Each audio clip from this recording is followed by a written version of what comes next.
আসসালামু আলাইকুম প্রিয় ভাই বোনেরা, সকলকে শুভেচ্ছা জানিয়ে আমি আরেকটি নতুন ভিডিও আপনাদের সামনে উপস্থাপন করতে যাচ্ছি। আমার আজকের ভিডিওর বিষয়টি হচ্ছে ট্রেড লাইসেন্স আবেদন ফর্ম, অর্থাৎ অভিন্ন ট্রেড লাইসেন্স। অর্থাৎ আপনি সারা বাংলাদেশে ইউনিয়ন পরিষদ, সিটি কর্পোরেশন, পৌরসভা এইগুলোতে একটি গভর্নমেন্ট নতুন ফরম্যাট দিয়েছে।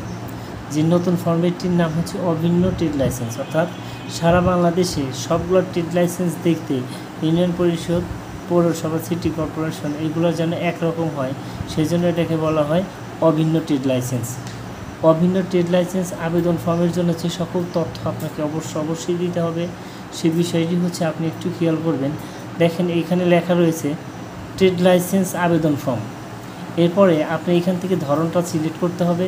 এখানে আপনি বাংলা এবং ইংরেজি যেটা চান সেটা আপনি সিলেক্ট করবেন। এরপরে আপনাকে যেটা দিতে হবে ট্রেড লাইসেন্স নাম্বার, সর্বশেষ লাইসেন্স নাম্বার। অর্থাৎ এখানে একটা লাইসেন্স নাম্বার লিখুন থাকবে, আবেদনকারীর নাম থাকবে। অর্থাৎ এই আবেদনকারীর নামের জন্য অবশ্যই আপনাকে এনআইডি কার্ড নিয়ে আসতে হবে। পিতা বা পাউচের নাম, এই বিষয়গুলো বুঝতে পারছেন। এরপরে দ্বিতীয় ধাপে যেটা থাকবে বর্তমান ঠিকানা দিতে হবে। এইখানে রয়েছে আপনার বর্তমান ঠিকানার একটা অপশন। এখানে বর্তমান ঠিকানা আপনার যা যা প্রয়োজন সেই তথ্যগুলো অবশ্যই আপনাকে দিতে হবে। এরপরে রয়েছে স্থায়ী ঠিকানা ও বর্তমান ঠিকানা একই হলে চেক বক্সে ক্লিক করুন।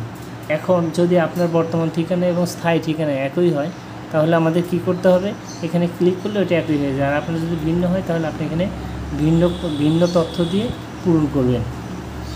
তৃতীয় রয়েছে অন্যান্য তথ্য।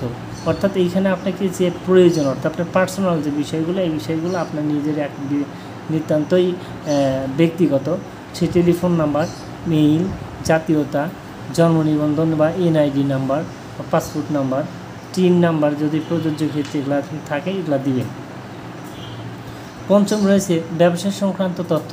আপনার ব্যবসায়ী যা রয়েছে সেই ব্যবসায়ীর যাবতীয় তথ্যটা এখানে আপনার যেগুলো চাইছে সেগুলো আপনাকে দিতে হবে। ব্যবসায়ী প্রতিষ্ঠানের নাম, ব্যবসায়ী প্রতিষ্ঠানের ঠিকানা, ওয়ার্ড নাম্বার, ডাকঘর, পোস্ট কোড, উপজেলা, জেলা, ব্যবসায়ের ধরন, ব্যবসায়ের মূলধন, পেশাবৃত্তি বা বাণিজ্যিক কর, ব্যবসায়ের আরম্ভ করার সম্ভাব্য তারিখ, ব্যবসায়ের প্রকৃতি ইত্যাদি দিবেন।